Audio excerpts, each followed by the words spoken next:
Fundos imobiliários ou imóveis, qual será a melhor opção para você? Nesse vídeo eu vou fazer uma simulação com R$ 200.000 aplicados nessa opção de imóveis e R$ 200.000 aplicados dentro de fundo imobiliário. E como que vai ser dividido esse vídeo? A primeira parte vai ser como que funcionam os imóveis, todas as características, custos escondidos que você tem dentro dos imóveis. Segunda parte vai ser relacionada aos fundos imobiliários, características e custos escondidos que você precisa saber. Terceira parte vai ser R$ 200.000 aplicados em imóveis versus 200 mil aplicados em fundos imobiliários, jogados dentro de uma planilha, fazendo a simulação tanto de compra e venda de fundos imobiliários e imóveis e quanto que você ganharia neles se tivesse alugado um imóvel ou com uma renda passiva em fundos imobiliários. Então vem pro vídeo que tá bem bacana. Bom, primeira parte, os imóveis. É uma boa opção? Primeiro, quando a gente fala de imóveis, ele tem um custo inicial muito alto. Então, se a gente considerar R$ 200.000, hoje R$ 200.000 é um imóvel ali praticamente baixíssima renda em regiões muito afastadas. Porque se você for realmente comprar um imóvel, você vai gastar de R$ 400 a R$ 500.000. Então, os imóveis, eles são considerados um custo muito alto para você poder comprar.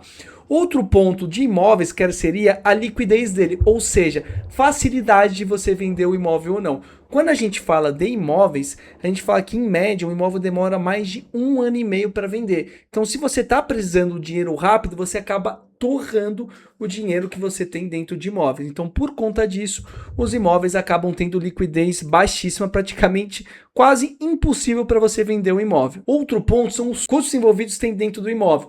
Quando a gente fala dos imóveis, você tem geralmente o IPTU. O IPTU é 1% do valor de imóvel. Então se a gente considerar um imóvel de R$ 200.000, ele vai ser no mínimo R$ 2.000 por ano que você vai ter que pagar ele, e acaba sendo um problema que você não consegue ali dentro do governo falar para não pagar mais. Então essa é uma outra característica, porque geralmente IPVA, carros há mais de 20 anos você não paga, mas imóveis você não tem nenhuma isenção. Outro ponto também que você tem que considerar imóveis é o condomínio. O condomínio acaba sendo um custo muito alto dentro dos imóveis. Se o inquilino não pagar o condomínio do imóvel, quem acaba sendo prejudicado é você. Então essa é uma outra característica que tem dentro de imóveis. E outro ponto que você tem que colocar na ponta do lápis é a vacância dele. Então a vacância seria que se o imóvel está desalugado, você tem que arcar com o IPTU, condomínio e também a própria manutenção do imóvel. Então são muitos pontos que você tem que considerar para você poder comprar um imóvel. E o mais importante, toda vez que você compra um imóvel, você tem imposto de renda, tanto no ganho de capital quanto no aluguel mensal. E quanto que é esse imposto aqui hoje? Se você tem um ganho de capital, ou seja, você comprou um imóvel por R$ 200.000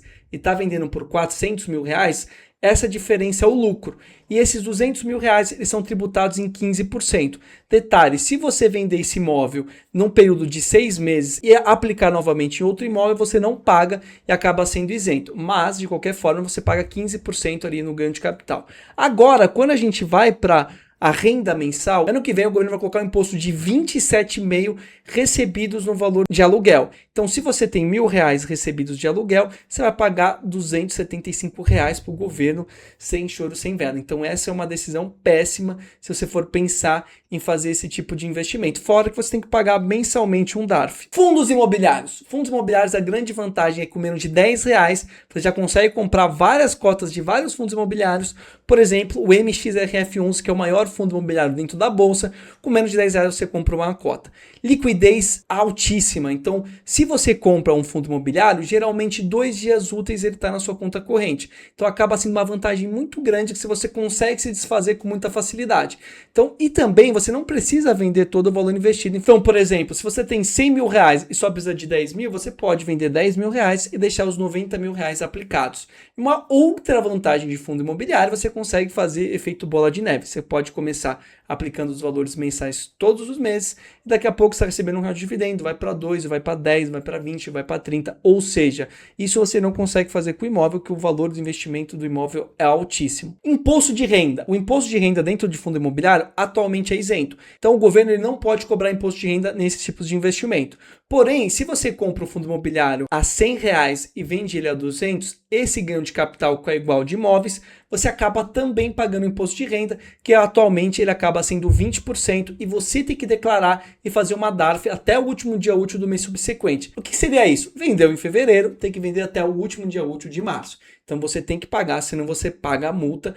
Inclusive tem o dedo duro, que seria um imposto que você tem na hora que você faz a venda do fundo imobiliário. Então não tem como você fugir desse tipo de imposto. E fora que um fundo imobiliário, você consegue ser dono de várias coisas. Você pode ser dono de um shopping, de um galpão logístico, dono de fazenda, né? Tem fundos imobiliários de papel, que você seria ali, empresta dinheiro para várias empresas. Então é muito bacana que você não necessariamente precisa escolher um nicho, você pode escolher vários. Praticamente menos de R$100 você consegue fazer isso. Então você tem um risco muito mais diluído se comparado ali a outros tipos de investimento. Agora que a gente já sabe a diferença entre fundos imobiliários versus imóveis, eu vou entrar numa planilha, fazer uma simulação com vocês, como que ficaria investido esse valor, para ver qual a melhor opção entre as duas. Então vamos lá, entrei dentro da minha planilha, a gente vai colocar, como o início do vídeo era R$200 mil, a gente vai colocar R$200 mil aqui de investimento, certo? Então, perfeito. Aqui eu coloquei algumas despesas que o imóvel tem. Então, quando a gente fala de IPTU, geralmente é 1% do valor do imóvel. Geralmente é o valor venal. O valor venal, lembrando que o valor venal é quanto ele realmente vale. O valor de mercado é quanto que você vende, tá? Mas geralmente o IPTU é sobre o valor venal. Então a gente vai colocar IPTU de R$2 mil. Condomínio, essa responsabilidade é sua, então a gente pode considerar R$600, que você vai ter que pagar, você vai colocar isso no aluguel ou não. E TBI, toda vez que você faz a compra de um imóvel, você tem que registrar no cartório. Geralmente é 3% sobre o valor de venda. Então 3% ali praticamente de R$200 mil seriam R$6 mil só de imposto mais a escritura que você vai ter que fazer na hora de você registrar o imóvel. Manutenção sempre tem dentro de imóveis, então a gente pode considerar uma manutenção aqui de R$1.000, por exemplo. Inadimplência, isso aqui tem que contar. Se você faz dentro de uma ferramenta, como por exemplo aqui em Quinto Andar, você paga uma taxa que geralmente é 10% sobre o valor de aluguel, que eles cuidam tudo da inadimplência. Então eles cuidam da pessoa para poder mandar ela embora, se for o caso. Já se for você fazer mesmo, o risco é totalmente seu, mas eu vou colocar, por exemplo, 10% aqui, tá? Agora, a gente vai fazer uma simulação se você tivesse investido R$200 mil dentro de um imóvel. Lembrando, o imposto de renda, se você não reaplicar dentro de 6 meses, seria 15%. Então, se você comprou, vamos fazer uma simulação de R$200 mil e você vendeu ele, por exemplo, a 300 mil, você teve um lucro de R$100 mil. De 200 mil para 300 seriam R$100 mil.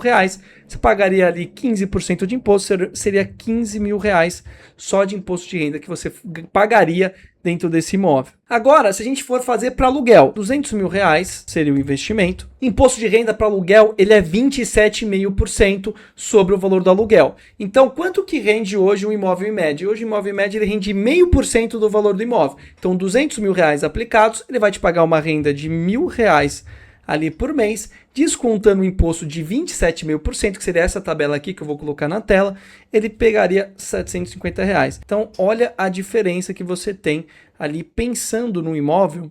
Você tendo R$200 mil, você pagaria de imposto 250, né? Que seria 27,5. Na verdade, aqui seria 725, porque é 27,5, ou seja, você pagou mais de R$275 para o governo de imposto de renda. Agora, vamos considerar o investimento em fundos imobiliários? R$200 mil seria o investimento em fundos imobiliários.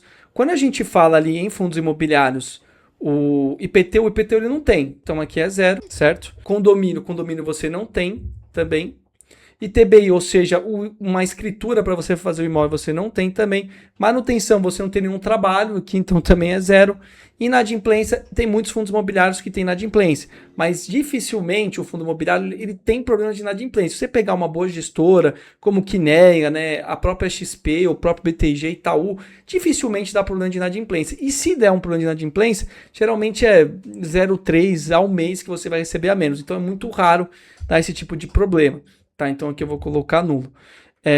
Investimento, vamos colocar R$200 mil em fundos imobiliários. O imposto de renda, se a gente fosse falar a venda de fundos imobiliários, ele vai pagar 20%. Tá? Então vamos fazer o mesmo exemplo. Se a gente considerasse uma venda de um fundo imobiliário, você comprou 200 mil e está vendendo a 300, aqui você pagaria 20 mil de imposto e você tem que fazer ele praticamente no próximo mês. Essa é uma desvantagem comparado ali a imóveis. Quando a gente vai em fundos imobiliários como aluguel, é R$200 mil investidos. O imposto de renda é zero dentro de fundos imobiliários e o valor líquido hoje, um fundo imobiliário está pagando ali em média 1% ao mês. Então, R$200 mil aplicados, ele vai te dar R$2 mil de renda mensal. Olha a diferença. Um você tem R$725, o outro você tem R$2 mil ali praticamente de renda passiva. Mas aí, Romeu, qual que é a melhor opção para você? Fundos imobiliários ou imóveis? É muito claro que os fundos imobiliários você começa com investimento baixíssimo, você tem liquidez mais rápida, se você escolhe boas gestoras, o risco ele é muito menor, então ele é muito mais simples você praticamente investir em fundos imobiliários. Já em imóveis, você tem um investimento altíssimo, tem imposto de renda altíssimo também, que vai ser de 27,5%. Isso vai entrar em gestão agora em 2026, ou seja, tem muitos problemas, fora que o tempo para você vender o imóvel é gigantesco, é mais de 1,5%. Então, sem dúvidas, os fundos imobiliários é uma opção muito melhor do que se você comparar com imóveis. Espero que vocês tenham gostado desse vídeo. Deixe aqui nos comentários se quer alguma simulação de investimento ou algum fundo que você quer que eu analiso. Aproveita, se curte, se inscreve aqui no canal e vejo vocês no próximo vídeo.